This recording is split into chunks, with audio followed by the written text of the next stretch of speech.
कहानी की शुरुआत होती है 18वीं सदी के जापान में, जहां टाकेची नाम का एक सामुराई हुआ करता था। वो एक जांबाज योद्धा था और लोग उसकी बहुत इज्जत करते थे। लेकिन एक दिन उसे एक जुर्म के लिए जेल में डाल दिया गया। जल्द ही उसे फांसी की सजा मिलने वाली थी। एक दिन जब टाकेची की आंख खुली तो वो जेल में था ही नहीं। वो काफी हैरान रह गया क्योंकि रात को तो वो जेल में ही सोया था। उसे एहसास हुआ कि वो बिल्कुल अलग सी जगह पर था, जहाँ बहुत सारी ऊंची ऊंची इमारतें थी और लोग भी अजीब से कपड़ों में घूम रहे थे। असल में वो किसी तरह 150 साल आगे पहुंच गया था, लेकिन उसे लगा कि शायद जेल वालों ने उसे किसी दूसरे शहर में भेज दिया है। उसे देखकर आम लोगों को लगा कि वो सामुराई के भेष में कोई नुक्कड़ नाटक कर रहा है। वो सड़क पर बेधड़क घूम रहा था कि अचानक उसके सामने से एक तेज तर्रार बस निकली। इतनी तेज चीज देखकर तो उसके होश ही उड़ गए। पास में ही टोरा नाम का एक लड़का अपनी गर्लफ्रेंड हारुकी के साथ खड़ा था। ताकेशी ने उससे जाकर अपने गाँव का रास्ता पूछा, लेकिन टोरा उसके हुलिये का मजाक उड़ाने लगा। हारुकी ने उसकी वीडियो बना ली क्योंकि वो एकदम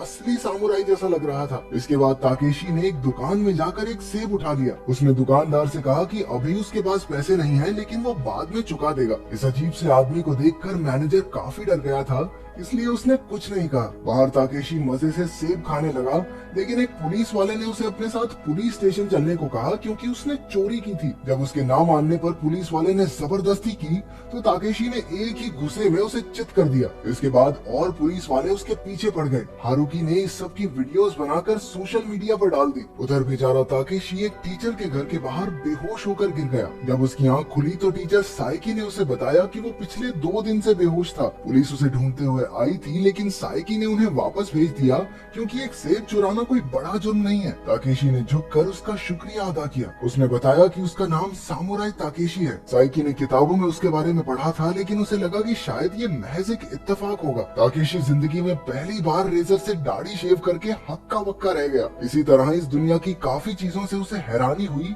लेकिन उसके दिमाग में ये नहीं आया कि वो समय में आगे आ गया है। लेकिन जब साइकी ने उसका जन्मदिन पूछा तो ताकेशी ने बताया कि वो 18वीं सदी में जन्मा था। इससे साइकी का शक यकीन में बदल गया। उसने ताकेशी को आज की डेट बताई, जिससे दोनों बेहद हैरान रह गए, लेकिन उन्हें ये नहीं पता था कि अब करें क्या। इसके बाद ताकेशी ने पूरा घर साफ करके चमका दिया। वॉशिंग मशीन में कपड़े धुलते देख उसकी आंखें खुली की खुली रह गई। उसे पता चला कि टोरा साइकी का ही पूता था। ताकेशी को अपने घर में रहता देख वो खुश नहीं था। जब टोरा और हारुकी मिले तो हारुकी ने उसे बताया कि ताकेशी वाली वीडियो पर करोड़ों व्यूज आ चुके हैं। हारुकी को भी वो पसंद था, जिससे टोरा और ज्यादा चिढ़ गया। दोनों 18वीं सदी के ताकेशी के बारे में जानते थे, लेकिन उन्हें ये नहीं पता था कि यही असली ताकेशी है। उधर ताकेशी और साइकी उस दुकानदार को गिफ्ट देकर उससे माफी मांग कर आए। उधर ताकेशी और साइकी एक रेस्टोरेंट में गए, जहाँ पर 21वीं सदी का लजीज खाना खाकर ताकेशी की तो आत्मा ही तृप्त हो गई। साइकी के पूछने पर ताकेशी ने कहा कि वो किसी न किसी तरह अपने असली घर वापस जरूर जाएगा,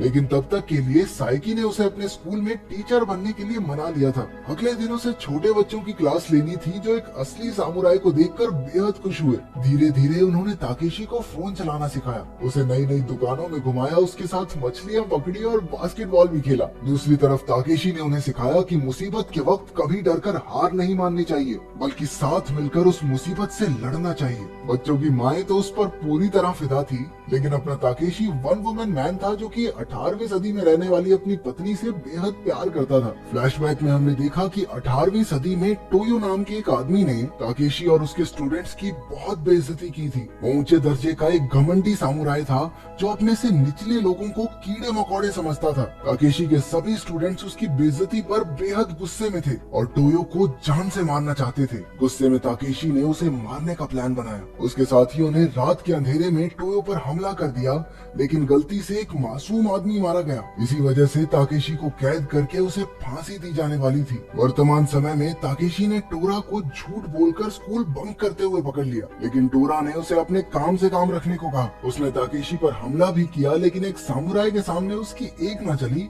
और वो वहाँ से भाग गया। उधर टोक्यो में एक जर्नलिस्ट ने सामुराई की वो वायरल वीडियो देखी। वीडियो देखकर उसने तुरंत ताकेशी को पहचान लिया। उसने उसी वक्त सामान बांधा और ताकेशी से मिलने निकल पड़ा। कुछ लोगों से पूछताछ करने के बाद वो साइकी के घर तक पहुँच गया। ताकेशी को लगा कि घर में एक चोर घुस आया है। वो उस पर हमला करने ही वाला था कि जर्नलिस्ट ने उसे अपने वादे के बारे में याद दिलाया। एक और फ्लैशबैक में हमने देखा कि ताकेशी और उसका खास दोस्त रोमा टोयो पर हमला करने से पहले बात कर रहे थे। रोमा को ये प्लान सही नहीं लगा और वो इसमें कोई हिस्सा नहीं चाहता था, इसलिए गांव छोड़कर चला गया। और जाते जाते उसने ताकेशी से कहा कि वो भविष्य में जरूर मिलेंगे। पता चला कि र्योमा भी 6 साल पहले समय में आगे आ गया था और फिर वापस कभी लौट ही नहीं पाया। आखिरकार उसने अपनी नई जिंदगी को अपना लिया और एक जर्नलिस्ट बनकर टोक्यो में रहने लगा। वो ताकेशी को अपना पुराना गांव दिखाने लाया जो बहुत बदल चुका था। वहाँ उन्हें अपनी मूर्तियाँ दिखी जिससे उन्हें गर्व हुआ कि 150 साल पहले वो लोगों के दिलों में जगह बनाने में कामयाब रहे। फिर समंदर किनारे चलते हुए र्योमा ने कहा कि वो अपनी दुनिया में वापस जाना चाहता है, लेकिन इतने साल गुजर जाने के बाद अब वो उम्मीद छोड़ चुका था। लेकिन ताकेशी को अब भी पूरा यकीन था कि वो वापस जरूर जाएगा। इसके बाद र्योमा ने उसे उसकी और अपनी मौत के बारे में बताया। इतने समय यहाँ रहने पर उसने 18वीं सदी पर रिसर्च करके ये सब पता लगाया था। असल में ताकेशी को उस मासूम आदमी को मारने के बाद इतना पछतावा हुआ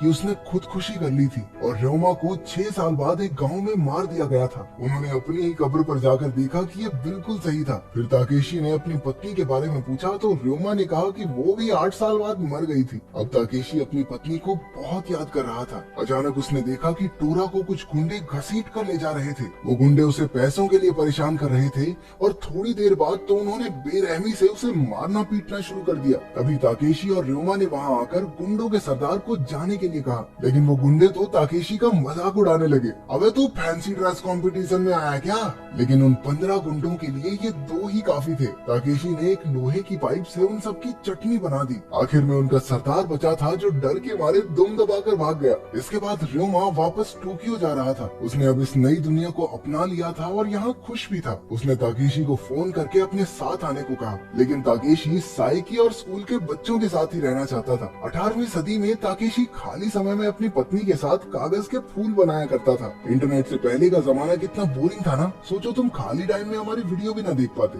अपनी पत्नी को याद करके वो अक्सर दुखी हो जाया करता। एक दिन स्कूल के 3 बच्चे पहाड़ों में घूमने जाना चाहते थे, लेकिन ताकेशी को उस दिन अपनी पत्नी की कब्र पर जाना था, तो बच्चे अकेले ही रात को पहाड़ों में घूमने निकल पड़े। उधर टोरा ने बीती रात उसे बचाने के लिए ताकेशी का शुक्रिया अदा किया। फिर वो दोनों उसकी पत्नी की कब्र पर पहुंचे। टोरा को पहले तो ये यकीन नहीं था कि वो असली ताकेशी है, लेकिन जब उसने बीती रात ताकेशी को गुंडों से लड़ते देखा तो उसे विश्वास हो गया। उधर रात को बच्चे घूमते घूमते सुनसान पहाड़ी इलाके में घुस गए। इधर ताकेशी और टोरा आइसक्रीम खा रहे थे जब टोरा ने कहा कि वो उससे सीखकर सामुराई बनना चाहता है। रात बहुत ज्यादा हो गई थी और बहुत से लोग साइकी के घर के बाहर इकट्ठा हो गए। उनके बच्चे 5 घंटे से गायब थे, जिस वजह से सभी माँ बाप थोड़े घबराए हुए थे। तभी वहाँ ताकेशी को ढूंढते हुए पुलिस वाले भी आ गए। असल में जिन गुंडों को उसने मारा था उन्होंने उसके खिलाफ शिकायत कर दी थी। ये कैसे गुंडे हैं जो मार खा के पुलिस के पास जा रहे हैं? टोरा ने पुलिस वालों को सब कुछ सच बता दिया, लेकिन वो लोग ताकेशी को फिर भी पुलिस स्टेशन ले जाना चाहते थे। टोरा उसे ढूंढने निकल गया और उसने जल्दी से ताकेशी को गुम हुए बच्चों के बारे में बताया। उसे याद आया कि बच्चे पहाड़ों में जाने वाले थे। उधर पहाड़ों में बच्चे पूरी तरह खो चुके थे। उन्हें अपने मास्टर ताकेशी की बात याद आई कि मुश्किल से घबराना नहीं, उसका एक साथ मिलकर डटकर सामना करना है। उन्होंने दिमाग लगाया और कागज के फूल बनाकर रास्ते में छोड़ते गए ताकि उनके माँ बाप उन्हें ढूंढ सके। कुछ देर बाद ताकेशी वहाँ पहुँच गया और उसे बच्चों के छोड़े हुए कागज मिले। उनका पीछा करके उसने थोड़ी ही देर में बच्चों को भी ढूंढ निकाला। आखिरकार वो बच्चों को उनके माँ बाप के पास ले गया, लेकिन पुलिस अब भी ताकेशी को अरेस्ट करना चाहती थी। जब बच्चों को इस बात का पता चला तो वो रोते हुए पुलिस वाले से लड़ने लगे कि वो ऐसे उनके मास्टर को नहीं ले जा सकते। मौके का फायदा उठाकर टोरा ताकेची को अपनी मोटरसाइकिल पर भगा के ले गया, लेकिन थोड़ी दूर जाते ही उनका एक्सीडेंट हो गया। टोरा ने होश संभाल कर ताकेची को ढूंढा, लेकिन वो उसे कहीं दिखाई नहीं दिया। उस दिन के बाद वो सामुराई कभी नहीं लौटा। अब साइकी और उसका परिवार समझ गया था कि वो ताकेची से फिर कभी नहीं मिल पाएंगे। टोरा और हारुकी उसकी मूर्ति पर श्रद्धांजलि देने गए। आखिरकार वो खुश थे कि चाहे थोड़े वक्त के लिए ही सही वो एक असली सामुराई से मिले। फिर एक दिन साइकी को एक बैंक के मालिक का फोन आया। उसने बताया कि साइकी के पैदा होने से पहले ही